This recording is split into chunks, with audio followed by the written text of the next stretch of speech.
Hi guys, this is going to be my first vlog. I'm doing an English project in where we talk about why should we remember, and in class we watch a documentary about Charlottesville, and we listen to a podcast about this girl who got her brother and her dad shot, and then we read an article about genocide. I have a guest coming out today, a fellow peer, an outstanding student, the amazing Tino Watkins. Hello, everybody. Hello. And so you watched the documentary with us and listened to the podcast and also read the article, right? Mm-hmm. So the documentary says that there are multiple hate groups that live like pretty much right next to us. How does this make you feel? It makes me feel afraid, sad, and because I feel that our country has a lot of beautiful things to it, but there are still people who choose to or who believe that there is no beauty in the diversity of our country, and I think that if people were more enlightened and more accepting, then it would be a happier place where we live, you know? That's a very good answer. And another piece of evidence in the documentary, it says white supremacists target anyone who is not white. What do you think we as a society can do to try and prevent this type of actions towards races and that kind of stuff? I think us as a society can reach out to people who have so much hate in their heart and try to examine it and really find the root of it, because racism is a thing that's very deeply embedded into our country, our society, and our culture. So I think it's going to take a lot to kind of try to change that, but I feel that if we start by just accepting each other as people instead of race or gender or stuff like that, then it'll be like a better place in the end. That's very beautiful to know. Thank you. I agree with you right there.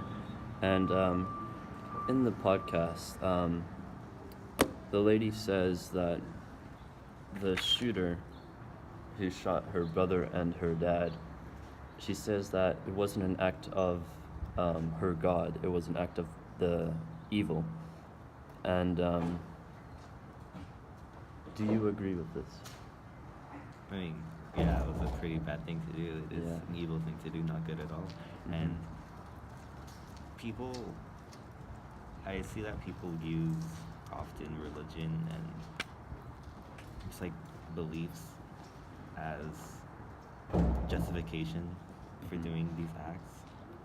However, and yeah, as justification, but there's always a middle ground between these beliefs. It's always good and evil, and it's always, no matter what you believe, it's always the same message: be a good person, do the right thing.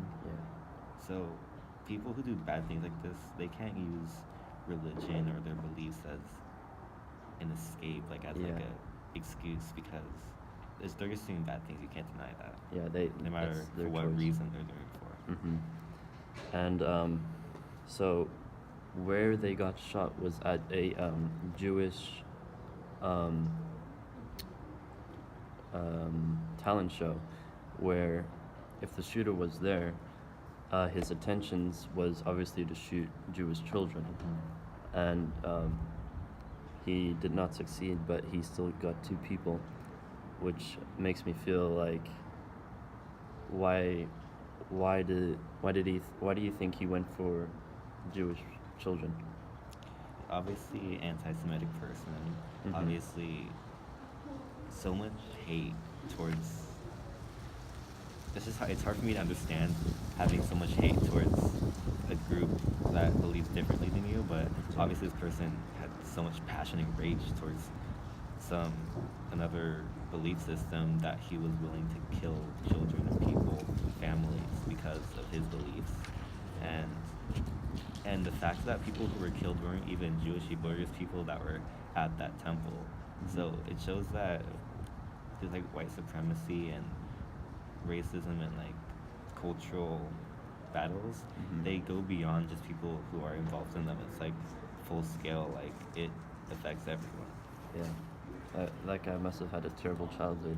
Something. Yeah. And the last thing we looked at was an article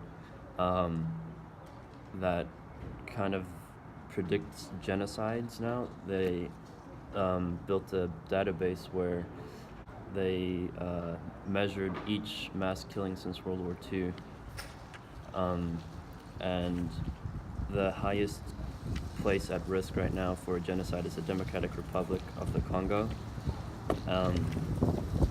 And I think that's because there, it's because like it has like an unstable government, and that people are just taking advantage of it. And I just wanted to know what your opinions was on that. I think that definitely countries with a very unstable government are of higher risk of genocide because there's people who want to be in power, and people who want to be in power are most likely willing to do anything to get that power, and whether that be